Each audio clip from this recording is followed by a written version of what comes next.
The mall, a staple in the American pastime since the mid-20th century. Though some still thrive today in all their retail glory, others have fallen to the rise of our technology. So grab a hot pretzel and find a hard bench on which to relax, underneath a beautiful enclosed facade. And join me as we discuss the history of malls.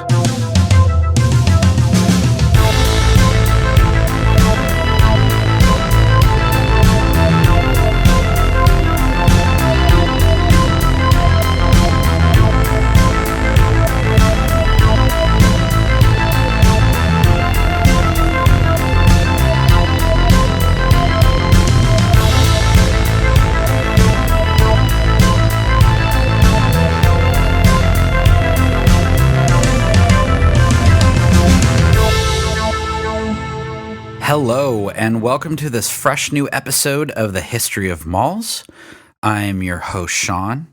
I hope everyone is well and safe. For tonight's mall, we will be talking about a little small one called the Magic Valley Mall in Twin Falls, Idaho. So for this one, I think I was just trying to look up malls using different search styles, and when I saw one called Magic Valley, I thought this was a great name. Then I saw it was from Twin Falls, and I had to do it. The song Twin Falls by Built to Spill was a staple in my late teens until now. I will add the song to the playlist also.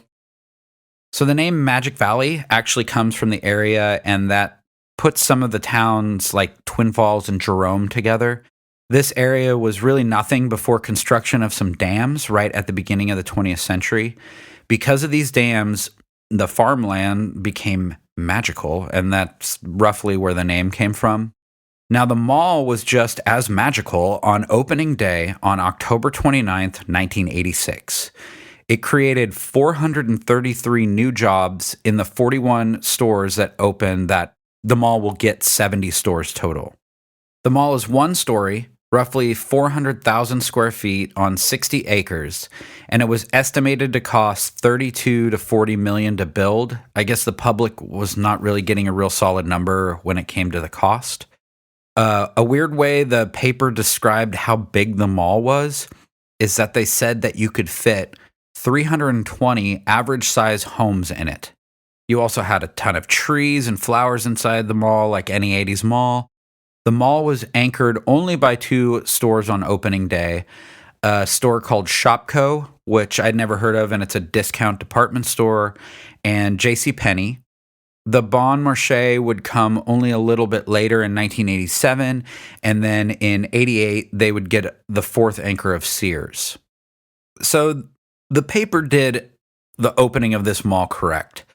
We last episode talked about Diamond Run Mall, where it was like a hated mall by the town.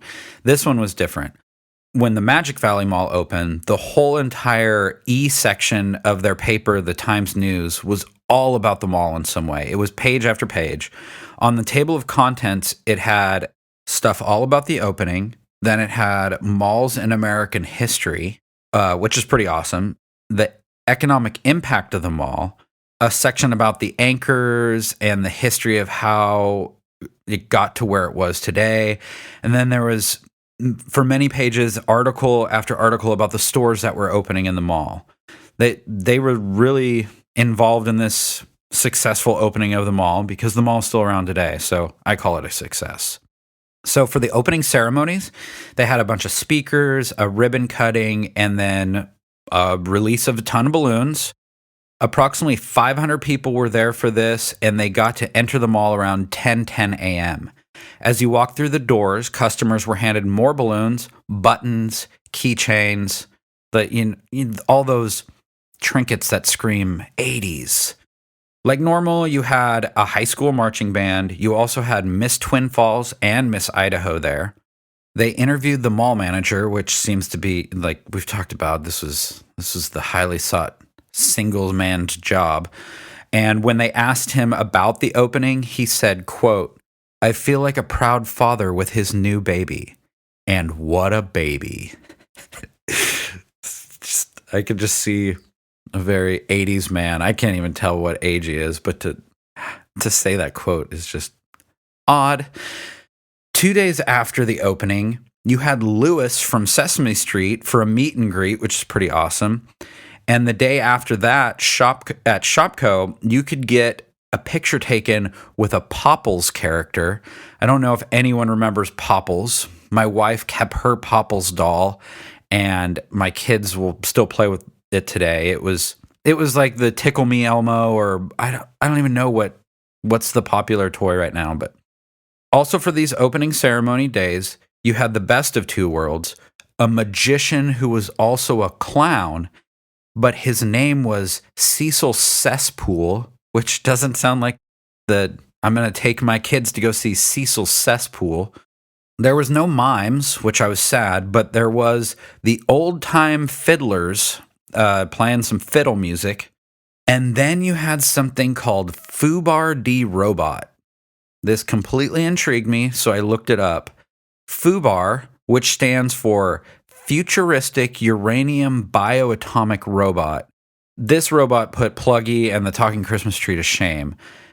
I was laughing so hard watching this little video of just how ridiculous this guy is. I'll put a link for it on social media pretty early when this episode comes out, but he's ridiculous. So this robot would drive around talking to customers. He also just flirts with women. He has this giant fake nose and his head spins a lot. It was crazy. They have this whole backstory about him coming from another planet. He tells terrible jokes. It's great. So if anyone actually ever saw Foobar in real life, please get a hold of me. I'd love to hear your Foobar D robot story because he was ridiculous. Looking at some of the ads for the grand opening, you had a Keith Jurgensen's that sold pianos and organs plus other music stuff. You could buy a home organ for about $1,300. There was another store called Jeffrey's that had electronics, but also was like a Hallmark card shop. So electronics and Hallmark cards, interesting. But on opening day, you could get a Panasonic cassette Walkman for only $18.88. So when I picked this mall, I wasn't really sure which store I was going to feature during this episode, but I did find one.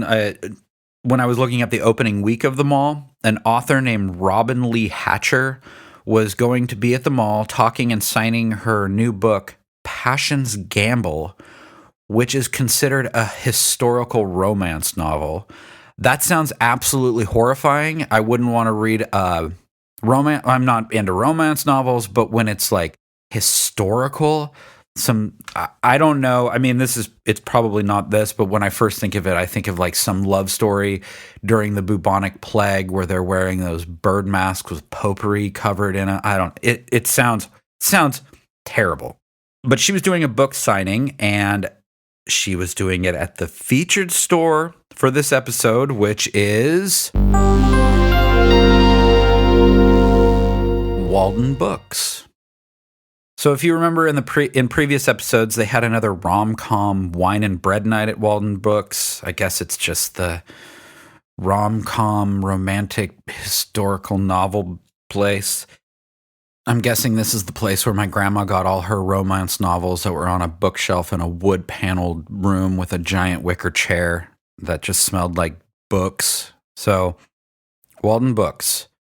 I used to go to Walden Books because they would have the new edition of Compute Magazine where you could read that quick run DOS prompt thing and hit go, and it would make a 8-bit rocket go across the screen. So I would grab the magazine, try to memorize it, and by the time I got home in an hour, try to do it. And I never did a very good job. I would have to get the magazines from the library. But anyways, this was a popular bookstore in the mall.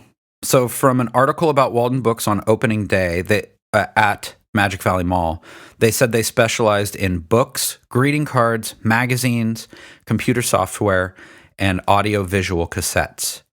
The president and CEO of Walden Books, Harry Hoffman, says they sell education, information, and entertainment. The bookstore started in 1933 as a rental library by Lawrence Hoyt and Melvin T. Kafka. The reason they started this rental library was hoping it would help people during the Great Depression, which is interesting with everything that is going on now. in the world, how they like services are making things free for us who are trapped in the house and everything. It kind of had that same kind of feel. They were giving people hope by letting them rent books during the Great Depression. They would actually put these rental libraries in stores that were already established. Once the paperback book came into play, it was very popular and it was pretty cheap to make. Holt took that idea and turned Walden Books store into retail stores in the 60s. Kafka decided to retire and sold his half to Holt. The name actually came from the place where Holt grew up, which is Walden Pond in Massachusetts. By 1978, Walden Books had 500 stores. As they kept growing and reigning supreme, they opened stores everywhere and in malls in 44 different states. As time went on, they even opened different types of stores like Walden's Kids, Walden Software, and then they even had stores called Walden Books and More in 1984 that it was more of like something that wasn't limited to books or anything like that. The decline started happening in 1991. They got a new CEO who felt like the store had jumped the shark and wanted to just get back to selling books.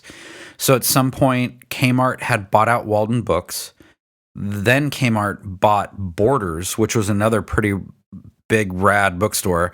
I remember first hearing Heartbeat by Tahiti 80 on the little listening stations at Borders and thought it was amazing. But Kmart started changing Walden Books into Borders. By 94, they just started closing stores that were underperforming. When the late 90s, seeing the downfall of a lot of malls, Walden Books was hit just as hard. By 2004, they started converting all Walden Books into Borders Express, and though they hung on for a while, by July of 2011, all Walden Books were gone. So that's the rise and decline of Walden Books. Back to the Magic Valley Mall.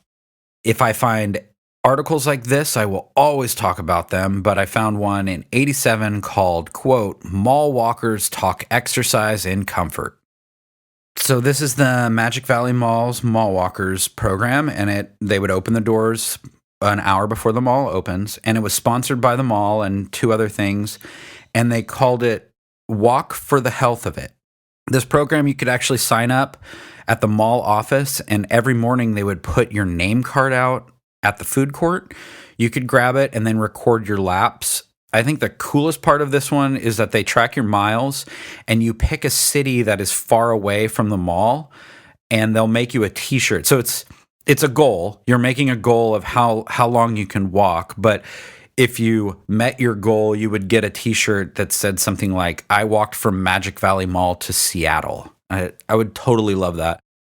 In June of 1990, the mall did a family vacation to Disneyland giveaway with Magic Valley's Crazy Home Videos. They were totally playing it up off the hype of America's Funniest Home Videos at the time.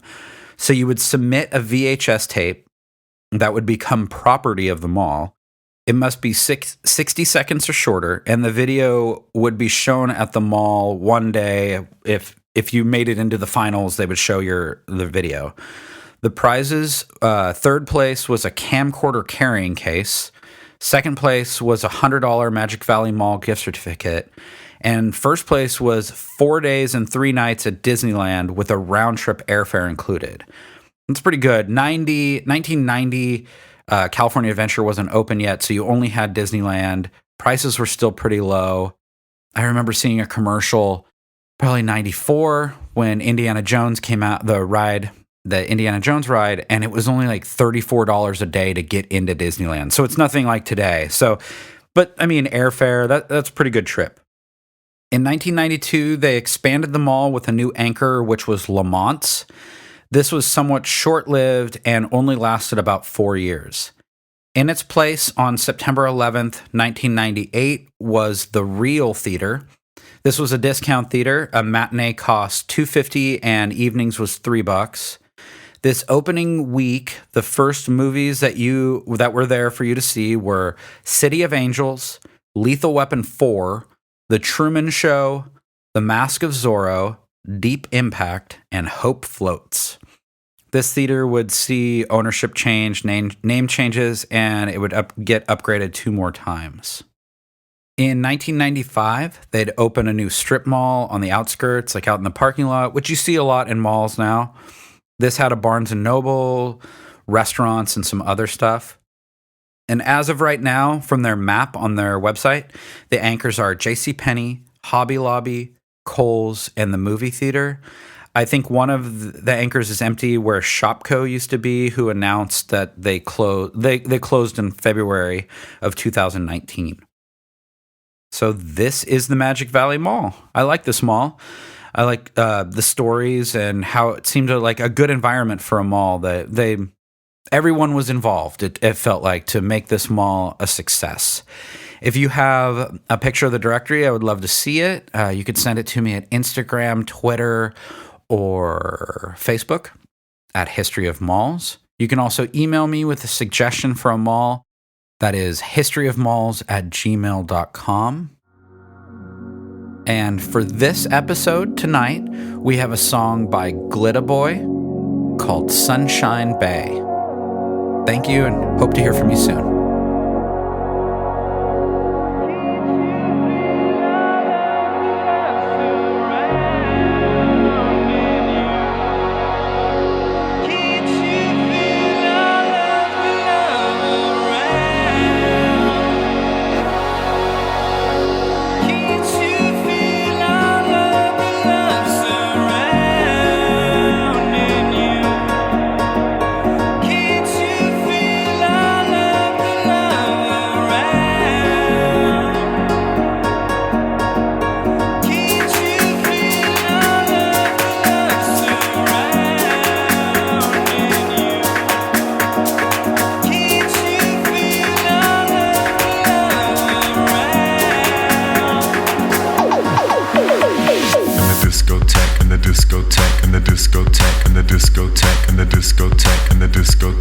Light up the bay like a sunshine ray. I'm hijacking your catwalk. Light up the bay like a sunshine ray. Discotheque and the discotheque and the discotheque and the discotheque and the discotheque and the discotheque. Discotheque and the discotheque and the discotheque and the discotheque and the discotheque and the discotheque. I'm hijacking your catwalk. I'm hijacking your catwalk. I'm hijacking your catwalk. Light up the bay, light up the bay. I'm hijacking your catwalk. I'm hijacking your catwalk. I'm hijacking your catwalk. Light up the bay, light up the bay.